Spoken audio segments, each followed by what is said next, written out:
create TikToks that told his story, and then we did 3 million plus streams on Spotify. We grew his YouTube 30,000 subs in like 2 weeks without spending. We got millions of views on Instagram, YouTube, TikTok, and now he just broke 800K followers and is top 1% live streamer on TikTok. Woo! All right, everybody, this is Maiwan here at Dash Radio on the Hollywood Walk of Fame. Today we got an interesting one. Today it's a little bit different. I normally traditionally am interviewing artists, right? But today I needed to interview somebody behind the artist, somebody who's catapulted artists and just, man, found ways to shake the culture in ways that I'm not even going to discuss with you motherfuckers because I don't want y'all to know. But my guy, Schwann, how you doing, bro? I'm doing great, bro. I appreciate you. Of course, man. It's so good to have you here. I got to give people a little bit of context. And the first thing I'm going to say, I promised myself I was going to say this before we really jumped in. I am not interviewing other strategists or managers. I get these fucking submissions, dog. People are like, hey, man, my cat, boom, boom. I would love to talk. I do. No, man. I only interview artists. But to me, there is an art to what you do. I appreciate There is an art to your media and marketing strategies that have, time and time again, broken the mold. And there's some shit this motherfucker shared with me when we had a lunch meeting the other week that I was like, listen, bro, I'm never sharing this information again. I felt like I was in Mission Impossible, right? And you walked up with the codes to some nuclear warhead, and I'm like, listen, bro, never sharing this. I'm gonna die before I let this shit get out. I appreciate that. Man, I appreciate you. So we got to start with, I got to ask you some questions about kind of how you got into this. I did a little bit of digging. Excuse me if I wasn't able to dig a lot, as this is your first interview. Right. So if I'm correct, you graduated high school, what, 2014? 15, yeah. 15, okay. You went into college, and then around that time, you started doing media strategy and marketing for Wale. Yeah, it was at a record label. It was Flipped an Arrow. There was Wale for a super brief project. Jada Youngin Ace.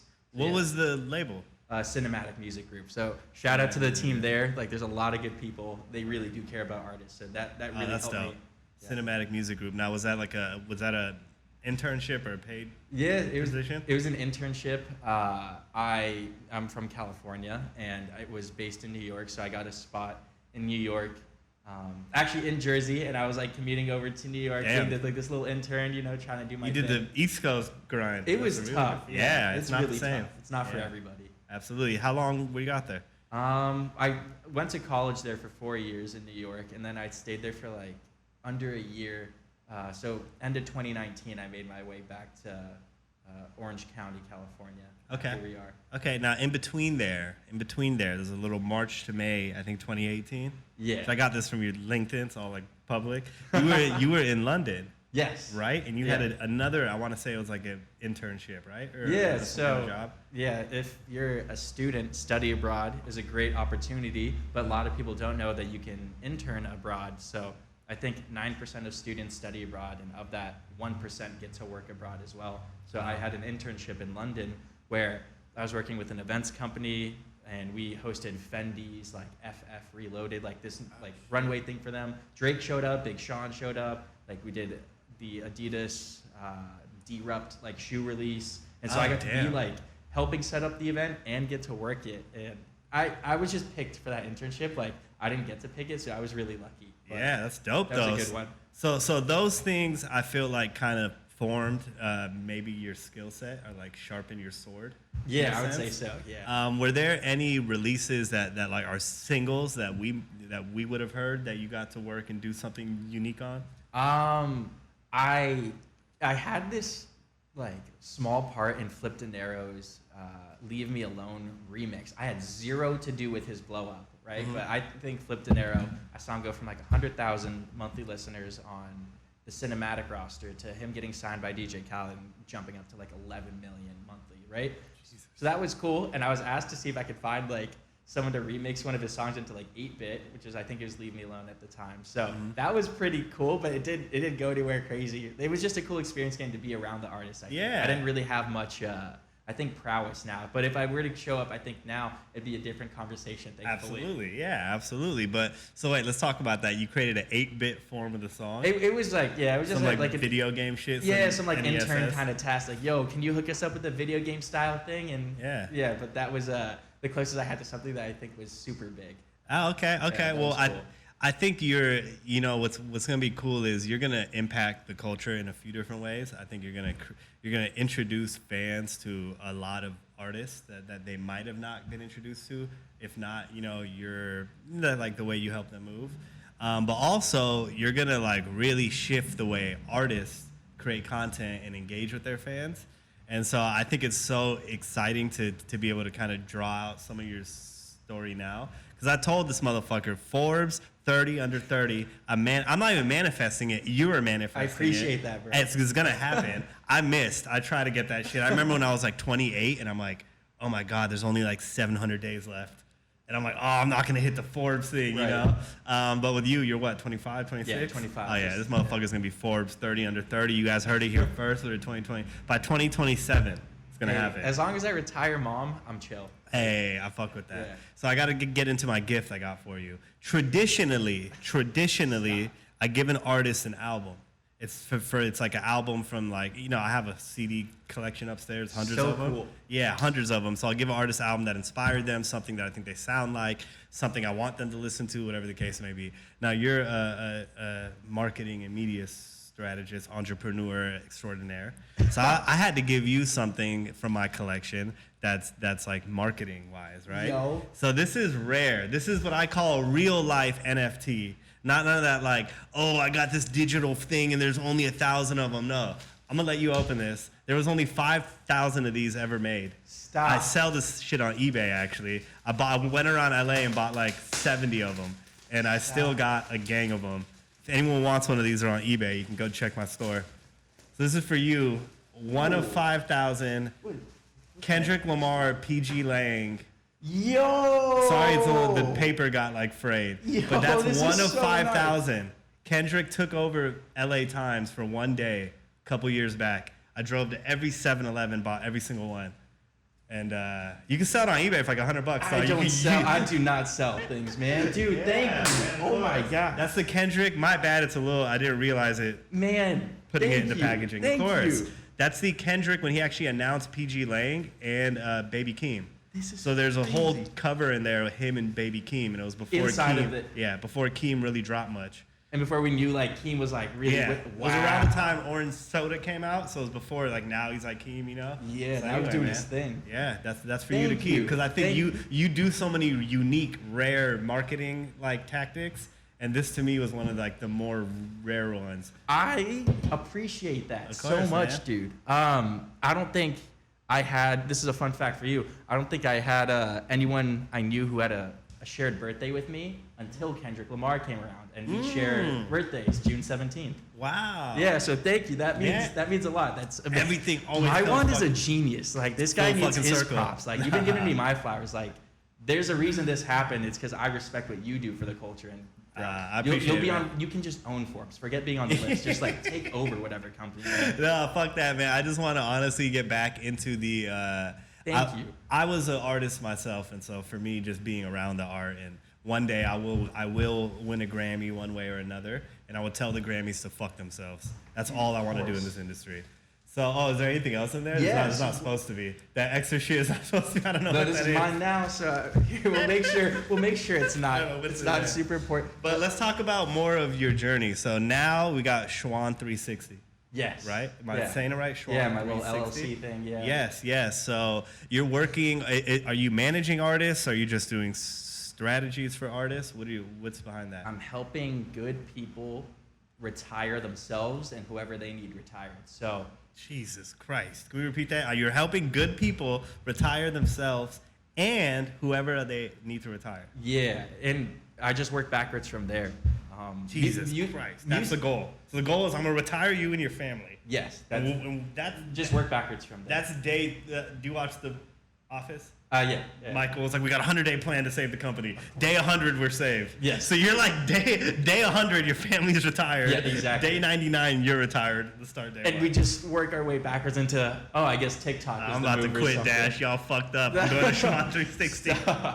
But it right now is me managing 2 artists and a professional soccer player, but it's really just 3 of my closest friends and us just hanging out like every day, being like on the phone, like, yo, what do we do today? And I learned this from Jack B. What do we do today to help better our brand from yesterday? Or like, what can we do today to like help us be a little different or do something? So music is the best. It's my favorite thing in the world, but not everyone has what it takes to work super hard. So I'll work with people one-off, like on the side, but it's incredibly hard for me to pick someone that I'm like gonna build with. Yeah, well, it seems like when you build with someone, you're all in. Yeah, I know with Keyshawn, the first person I built my like social media, like TikTok career with, we were on calls 15 hours a day, every day for 3 months. Like the Kanye thing where he was like, I locked myself in a room for 3 months and just like made beats. It was like, I was living at home at the time and my mom was like, I didn't see you. And you like were at home every day. Like I never saw you once. And then you'd see people like Jack, and he's like, my artist Jack here with me too, and he's doing the same kind of grind. Like we were supposed to hop on calls once a week, and it ended up being 15 calls a day because we were just like, yo, I've never met someone like you. I will never work with you. I'm the that worst. many calls. I'm the worst. I hate being on the phone. Holy shit. I get a lot of reactions like, let's work together.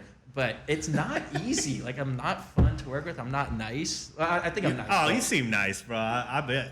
But you got me confused then. Yeah, I'm blunt. Like okay. I really want to retire. Like you don't get to those kinds of goals from what I've been able to see by like just lollygagging around. Absolutely, yeah. Well, let's talk about, so how do you select who you're going to work with? Are you friends with these people before you start working with them, or through the process of working with them you become best friends? Both. The soccer player is the first person I began managing, and What's his name? John Klinsman. Jonathan, shout out you, bro. I've heard that name before. Yeah, probably plays for LA Galaxy. Yeah, the man. Goalkeeper. Yeah. His dad coached the U.S. If I had long enough arms, I was like 7 feet, I'd just be brushing your shoulders off. Okay. Yeah, he's cool. He's 7 feet? He's 6 foot something. I thought you said 7, my bad. Nah, anyway. He's 6 foot something. I don't want to ego boost that guy too much. He doesn't need it. But how do you select these folks? We'd been best friends since we were 11 years old. So I like that he's family. Like that's the thing. Like seeing his family retire, that's my family retire, and that's seeing my family retire. And, you know, so he was always a good person to me, and I just wanted to see him do well when we were in high school and we were in college, and when he dropped out and just went pro, and it sprouted into, okay, let me try going to a sports agency. I hated it. It was really brutal. So I found this artist on Spotify.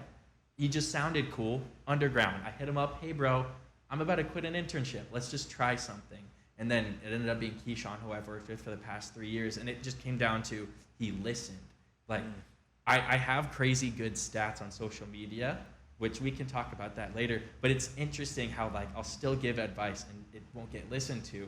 So even at this stage, so I have Jack B listens and is the most top-notch creator I've ever come across. I have Keyshawn, shout out Jack. which is shout out Jack. You guys can't see him, but if you broke the third wall, Jack's right there. Yeah, I have Keyshawn, who wall, can sorry. edit, sing, be a good person, care about others. Like he puts people first. And then the soccer player John, he's my family, so it's so difficult for me to bring people in. But like, if you just want to work, like, hey, you need to push a song, I can just tell you what to do. Interesting. But, yeah, it's basically we're friends first. But with Jack, it was through Clubhouse. I heard him speak once, and I was like, You just heard him talk? bro, for like 2 minutes, I heard that guy talk, and I was like, we have to work. What the fuck did Jack say in What those 2 minutes? Bro, it's anything. I don't want to gas him up either too much, but like anything this dude says, he just gets it. I heard him talk for like 5 in there. No, And you're like, I wouldn't even sign up. Yeah, No, because he's in album mode. He's not in social media I'm mode. fucking with you. No, I, you know what I think it is? I think there's a common thread with you, and I'm not trying to toot my own horn, but I've always been proud of just being like morally a good person. I do make tons of mistakes, upset my girl all the time. Like I have my flaws, trust me, but morally I've always felt like I've been a good person. Like I'm a church boy that never went to church. And I think you just kind of attract yourself to good humans. 'Cause I remember when you hit me, it was just like, yo, I love what you're doing. It's so positive. Dude, I remember being like, damn, you're right. Like, it is positive, you know? Yeah. So I think you might just, like, Schwann 360 might just attract goodness, good human beings. Dude, just Schwann in general, man. That's all Schwann, I know. it's like a brand. I fucking love it. That's just me. Schwann. I'm going to have a shirt one day. It's just Schwann. Yeah, I heard this one song years back, and it's what I try to live by now, and I'm trying to cut the dead weight. I want to turn my CLS into a red Wraith.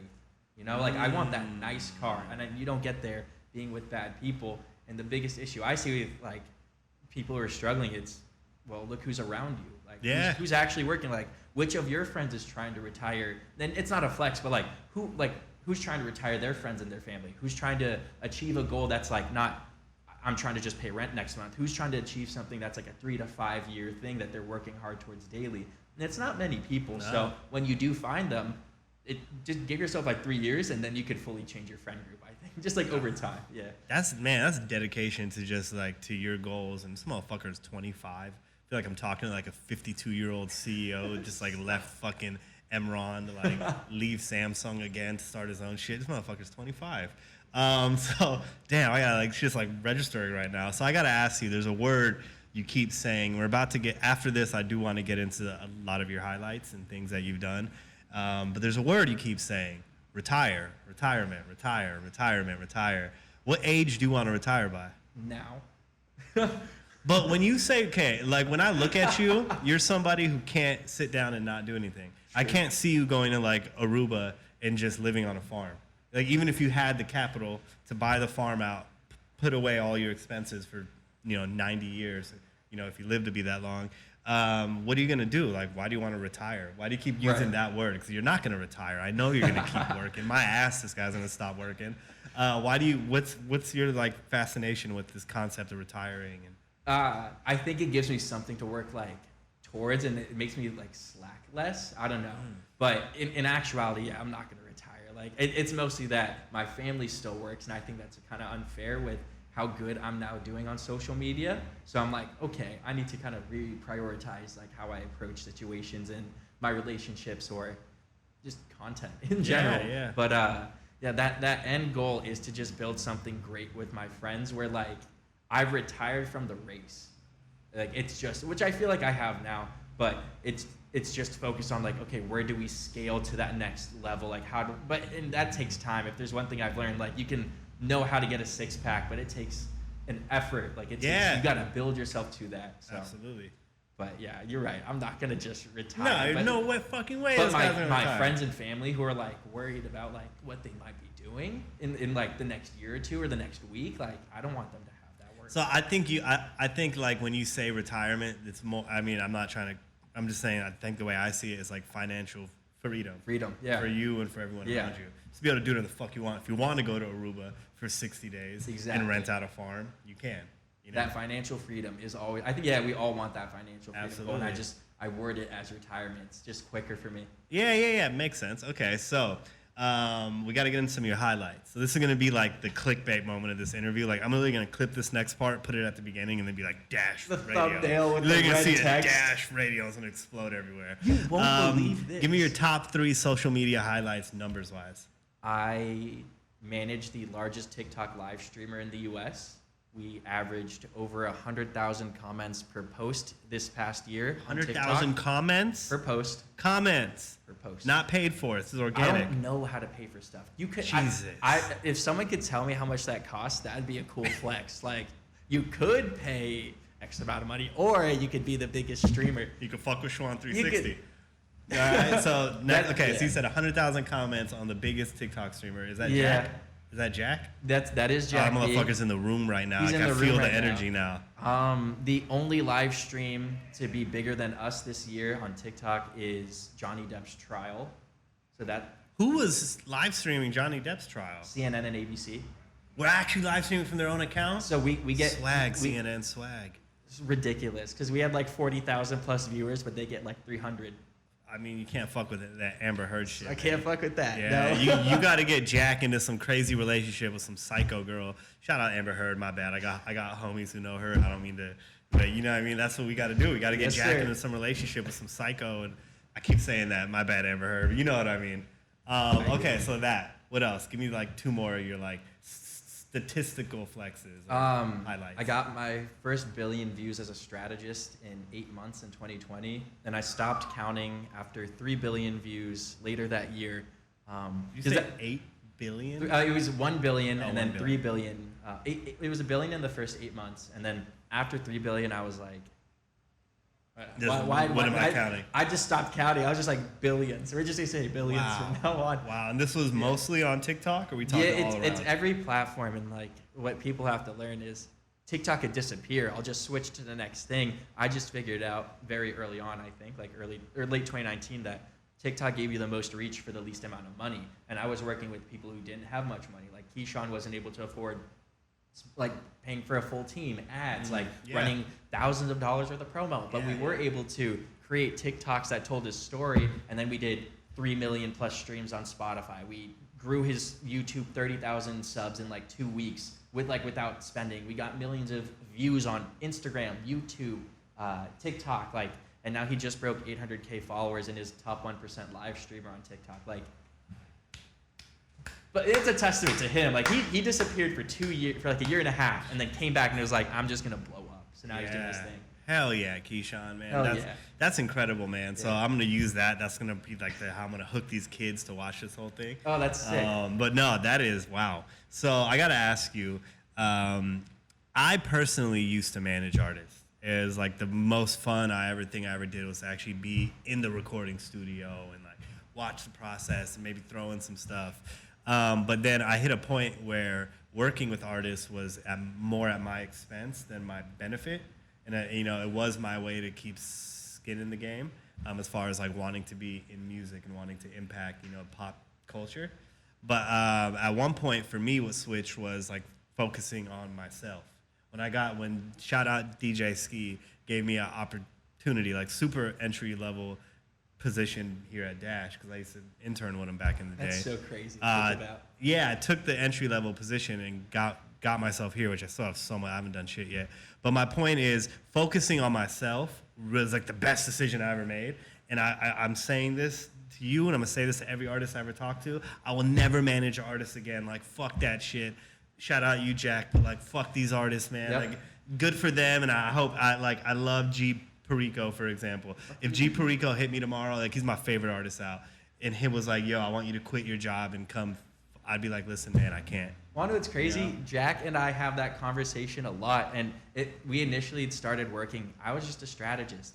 Like, there's a difference between a person who's like telling you how to make content and a person who's your day-to-day manager. Mm-hmm. And I'm not kidding, when we were supposed to hop on once a week calls, and it was like 15 times a day, because it was just like, oh my God, that call was amazing. Like, we need to keep going. Like, I have so many more ideas. And he was like, hey, I need help with getting this person on the team. And I was just like, F it. I'll put up an IG story and see who we can find to like work. And it ended up being like, hey, Schwann, you need to be my manager. And I took a video of me reacting like to that moment. It was like you got chained. Yeah, it was like, I just got the most like forward-thinking artist asked me to start managing him. He had like, I think 300,000 followers. It was like something so like, it was really small at the time. Now he's that's small at the time. 300,000 followers. He grows up. Fuck up. off, guys. I hate both of you guys, man. What the fuck? Because it's not. I suck, bro. No, you don't. You don't. Realization that I suck. No, that's why we're here to work together. Self-realization. But he told me he had to start working together, and then he gained like an extra 1 million followers off of that, like millions of streams. But that's all his fan base and his growth. Like, that's a testament to him. But with Keyshawn, I'm just his strategist. Like, I manage everything for him, but it was always like, I'm the strategist. I just help. But like, I'm a manager for him now. Yeah. And with the soccer player, I just want to see him win. I would just tell him, hey, dude, say this for your next caption. Here are the next 3 posts that you should post, and here's how and why. Like, you should post. Just help your friend for like 2 seconds, right? And then it just turns into, yo, you're valuable. And then you just get the job. And people, they ask too much. Like, people are always like, yo, Schwann, let me pick your brain. My brain's dead. How about you just do something to make me smile? Like, you freaking put my face on a screen. You freaking, like, gave me 1 of 5,000. I've already sold, like, 80. So, like, this it's not a lot. Intense. Yeah. Like, that dedication to actually caring. in my freaking IG comments. Like, you show up. Yeah, like, yeah, you yeah. actually care. And that's how you get into these opportunities. Well, like, more so than getting into the opportunities, I've been telling, like, I say kids, I'm only 30, I'm about to be 31. Ooh. But I say kids in the sense when I'm talking to people who are, like, asking for advice or whatnot, my biggest thing these days is don't fucking manage anybody. I'm like, fuck that shit. Yep. Build yourself up until you have something that's an asset to an artist, or until you become an asset to an artist, which you've already attained that. But my question is, like, what pushes you to want to build up these artists? Because you do it with such, like, vigor and compassion. Oh, that's a good. It's like, what's your motivation to want to make Jack the next Jack Harlow? That's or a to wanna good way make of putting Keyshawn? it. Yeah. What's your motivation to build up these individuals? Because I lost motivation trying to do that personally. So I'm just trying to tap into where you're at, you know? I'm at a point where Which, Jack, I'm sorry, I'm not trying to sway him off doing all this, but I'm at a point where, like, my talents now allow me to help out, like, whoever and whatever company or brand that I want. And that was something I set out to do 3 years ago. And I love music. So, like, knowing that I could help someone like Jack, like, do his thing, which I don't think I'm doing a good enough job yet. Like, you know, I'm on the record, like, I have billions of views on platforms. I've made my friends so much money. I'm not doing, like, an excellent job. Like, I still struggle. We still need help, like, you know, on the music business end of things. Like, how do we maintain virality while also trying to land shows or, like, set up shows? You know, there's so many things. And we've discussed, like, off this show, like, you know, just the different types of things that we're trying to do, like, on the back end. But I still need to experience life, and knowing that, like, we just make a bunch of videos together and we're really focused, we can do it. So I have people like my friend Jay, Air Jordan. He told me, shout out Air Jordan, Venoms, what a great dude. Fucking team. 5 Venoms, Troy, that whole team. Like, they allowed me to go on to stage at Rolling Loud with them and just shoot content. And it's because I'm good at TikTok. Like, I live for those experiences, to be on stage, to just see people swayed by things. Like, I'm not a person who sits in the crowd. I just get uncomfortable. Like you said, I can't sit. Fucking hate crowds. I can't do it. Yeah. I'd love to be on stage or, like, behind, you know, just talking to people. I'd love to be hanging out with you behind stage with the Dash thing that you got in your own tent. That's exactly the type of vibe that I live for. And again, seeing my mom still working, like, that's why I'm like, if I'm invested into something, I'm annoying. Like, I'm really annoying to work with. So it's really your motivation is you want people to have, you just want everyone you know to have financial freedom and to be able to live their best life. Now, do you understand how, I mean, I think you do, how much of an expense that's going to be on you forever? Because you're going to keep meeting, but you're going to keep meeting people, right? Like, you just met me, right? All of a sudden you're going to be like, fuck, I got to figure out how Maiwan can stop, you know what I mean? How can Maiwan retire in the next 5 years? You don't think this is going to be taxing on you? Everything's taxing. Anything that's worth anything is taxing. Swag, yeah, that's true. Damn, that's a gem. I should have, like, I'm gonna, like, take off my ring and be like, gem. You know what I mean? I should do that every time I get a gem. I love it. Okay, man. Well, I'm hella inspired. I've learned. I know every time I talk to you, I feel like I just learn. You're like an encyclopedia. And please, dog, we still got more. Don't worry. But never write a book. Never share your secrets. Fuck that. I always say this. Fuck these kids, bro. Like, fuck them, man. It's all you, Schwann 360, Jack, Keyshawn. But what is your kind of next move outside of what you're doing? What's the next evolution of Schwann? Legitimize other avenues outside of just social media. I think for business specifically, like, it's so fun blowing up, but after a while you have to focus on, like, all right, what do we do with that traffic? So I want to think about how, in the same way that Marshmello and his manager Shalizi did, like, shout out Shalizi from Afghanistan. That's my guy. He hit Forbes 30 under 30. He did it for all of us. And he shout out him from Irvine. He's an Irvine native, and so am I. Like, that's pretty lit. I went to UCI. Zot, dog. It's the first time Irvine's ever sounded cool in the history of Irvine. It's so funny. I did not think we'd even be mentioning Shout out Irvine. Woodbury, the whole But how block. Shalizi and Marshmello did stuffed puffs, which is like chocolate-filled marshmallows as a brand. And, like, if you've seen the warehouse size that they have for that thing, it's intense. It's like hundreds of thousands of square feet or something. Hired people. There's employees. There's families who are fed now. Yeah. I want to do like I think Jack's the most brilliant creator I've ever gotten to work with. Period. Like I'm grateful for him. He should be the one that I'm building those businesses with. Keyshawn should be the one I'm building those businesses with.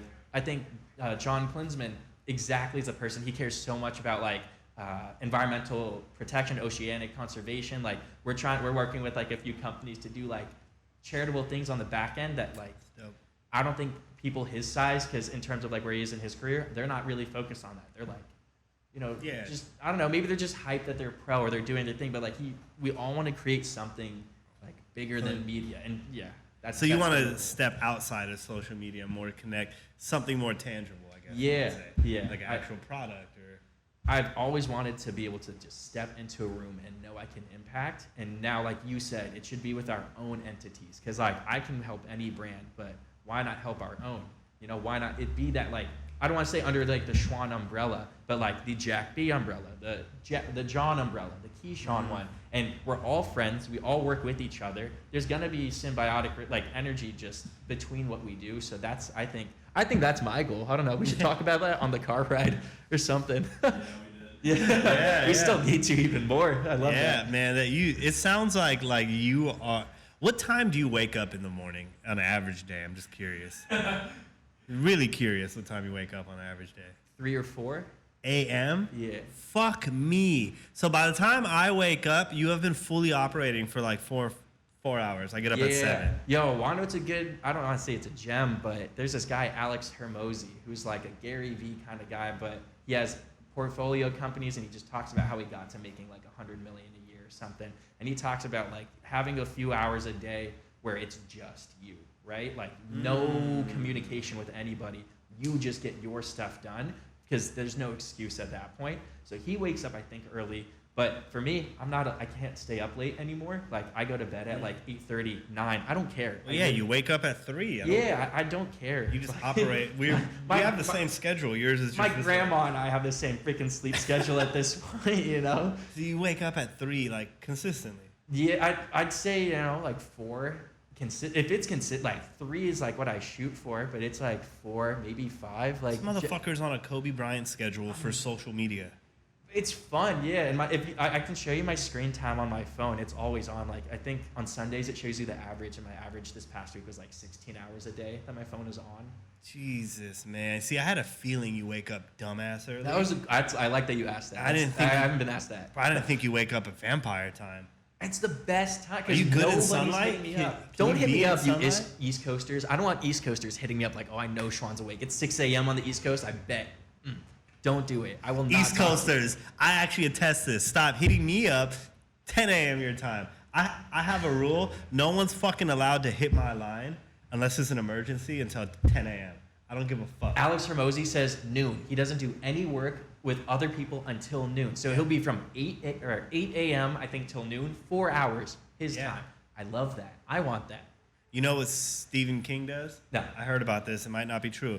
I heard you can only reach Stephen King from like 8 a.m. to 10 a.m. Monday through Friday, and then it's hey world, fuck off.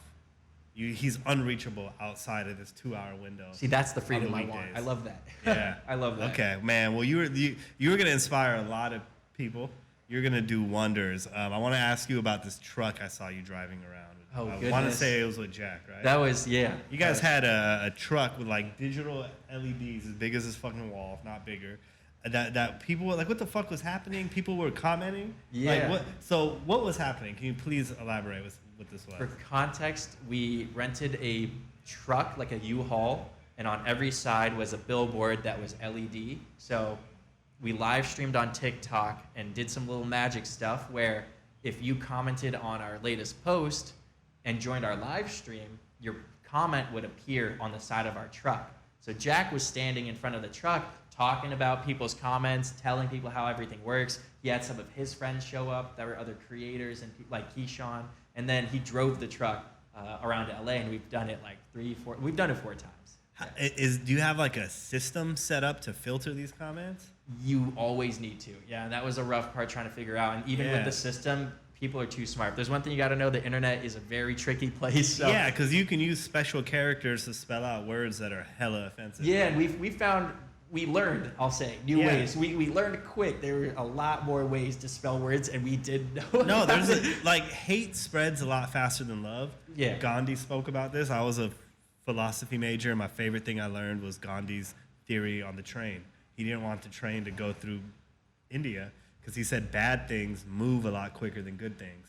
So he said the train's going to spread disease, violence, and crime a lot faster than the train will spread, cures. The cure for it. Oh, that's a good way of looking at it. So when you give people this ability to comment and see it live in front of all these people, holy shit, how many people are just going to create fake accounts, say some alt-left shit, alt-right shit? Yeah, and something that I hope you talk to Jack about, because this is, again, it's a testament to him, is the way that he pre-plans things. So, like, nobody sees how much effort goes into the events that we create, and usually if you're a good creator, nobody should think about that, right? They should be like, whoa, it's insane that they did that, but they shouldn't be thinking about, like, the stress that you went through potentially to make that thing happen. So there were just countless days of Jack and I discussing, all right, let's say someone wants to put like a really terrible threat on the side of the bus. What if they want to say, hey, help, I'm inside, like I'm trapped?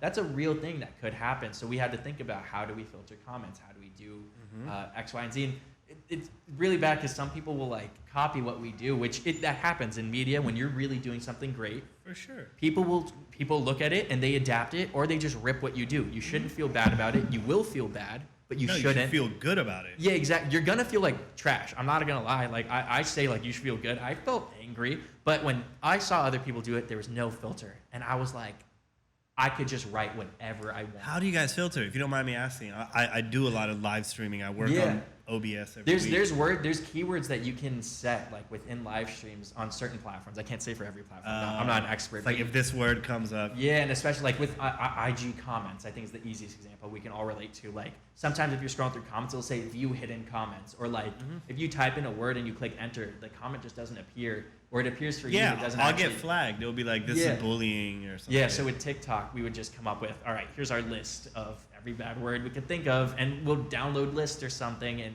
even you can submit it to TikTok. Yeah, even with that though, it's very difficult. So. All right, kids, we gotta figure out how to bombard these guys' live streams. I'm gonna find all the keywords, all the real fucked up derogatory words. I'm out of here. I'm leaving. Yeah. How do I get out? Is there anything else, Schwann, you want to cover before we jump out of here? Anything I didn't kind of jump into? Oh yeah, your gift, obviously. What do you mean my gift? My gift is having a second opportunity to talk to fucking Schwann 360. No, sir. No. Because you gave me something that was limited edition, which I think is amazing. I'm super grateful for you. But Jack and I have something, and it is courtesy of Jack. Shout out to Jack. Not Jack Harlow, so everyone understands. Jack B, My right? artist, Jack B, the greatest pink-haired musician you don't know yet, and you need to know. You said painter and musician? Pink hair musician. Pink hair. Oh, I didn't see that. It is pink. You gave us something exclusive. This is never running again in terms of production. Like, no one has access to this. This is just for friends and family. But this is exclusive Jack B hat. Yes. Plus, the stickers are available. Shout out whoever wants to buy our stuff. But specifically the hat is like our limited. That's merch. This is merch. Yes. Ah, genius. Because I was gonna say I really fucked with that off air. I was gonna be like, this B. You know what I mean? This is my favorite piece of merch, Jack. Make note of that. Jack, shout out to Jack B. The follow up to this interview is gonna be me talking to Jack B, and I know what I'm aware. I can't wait for that. And you know what's crazy is I already know an album I'm gonna give Jack.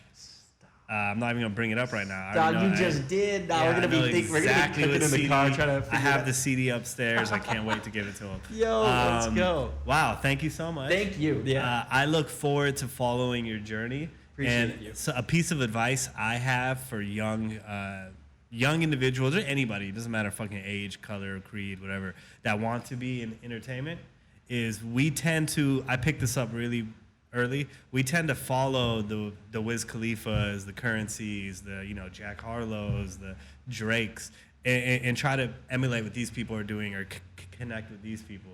One thing that worked for me early on was I met DJ Ski backstage at a show, gave him my album. Rather than taking the music approach, I said, let me get to know this guy, try to work for him, blah, blah, blah. So people understand who are following Dash Radio, following my journey. The way to get into this industry is connecting with people like Schwann. You are the, not to take anything away from Jack B, from Keyshawn, or from Drake, or from Jack Harlow. Take it away. I want but it. No, you are like, I realized really early on in music, I would see the same executives in the rooms year after year. It was the same, like there's a guy named Fuzzy, I know.